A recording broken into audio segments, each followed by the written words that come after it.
Shocking! Catherine Luna isinapubliko na ang lihim na anak nila ni Coco Martin, Julia Montes na paiyak ng malaman. Ngayong araw nga lang March 3, 2024, usap-usapan sa mundo ng showbiz ang dating actress na si Catherine Luna, matapos nga itong imbitahan ni Julius Babaw sa kanyang YouTube channel at dito napag-usapan at nagkabulgarin ng sikreto at di umano'y lihim na anak nito sa aktor at director na si Coco Martin. Ayon sa kaalaman ng marami, unang kinilala ang husay ni Catherine sa kanyang launching movie na, Babae sa Breakwater, na ipinalabas noong 2003 mula sa direksyon ng yumaong filmmaker na si Mario O'Hara. 3 Best Actress Award ang nasungkit ni Catherine dito sa Pilipinas at 2 sa ibang bansa dahil sa ipinamalas niyang acting sa naturang pelikula.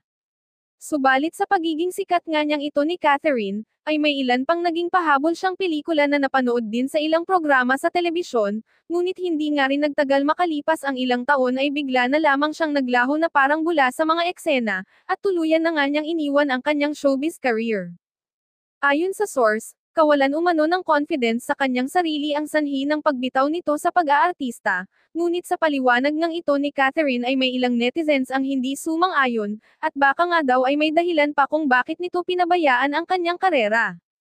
Dahil noong taong 2015 nga napabalitang isinilang nito ang kanyang ika-6 na anak, at ito nga daw ay inilihim nito sa publiko dahil nabuntisan umano siya ng ibang lalaki na maaring si Coco Martin nga daw ang lalaking nakalaguyo nito noon, at inako nito ang responsibilidad nito at hindi na kailanman ibinalik ang bata kay Catherine kaya hinala ng ilan na baka nga daw na si Zia Grace ito, dahil makikita nga daw sa mukha nila na pinag-combine ang kanilang itsura sa batang ito. Dahil dito, halos araw-araw daw siyang umiiyak na naging sanhi ng problema sa isa niyang mata. Ito ang dahilan kung bakit nakatikip ang kanyang buhok sa kalahati ng kanyang mukha. Ayon kay Catherine, nagkasakit po ako. Nagkaproblema yung kabilang mata ko. Siyempre, nawalan ako ng tiwala sa sarili ko. Nahiya ako. Tapos nalinya na ako sa bisyo. Parang yun na lang kakapitin mo, doon ka na lang kumukuha ng lakas ng loob, kapal ng mukha para humarap sa mga tao. Una, patikim-tikim. Hanggang sa wala, naligaw ka na.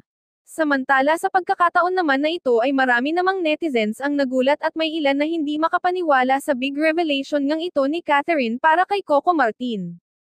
Dahil sa angking sikat at yaman umano ni Coco, ay ngayon nga lang daw nagkabulgaran ng baho ang mga ito, maaring may dahilan at pinaplano nga daw itong si Catherine para sirain ang magandang pagsasama ng pamilya ni Coco at Julia, o kaya naman daw ay gusto lang nitong pagkaperahan ang aktor kaya ganoon na lamang nitong ipagdiinan ang issue mula sa kanyang buhay.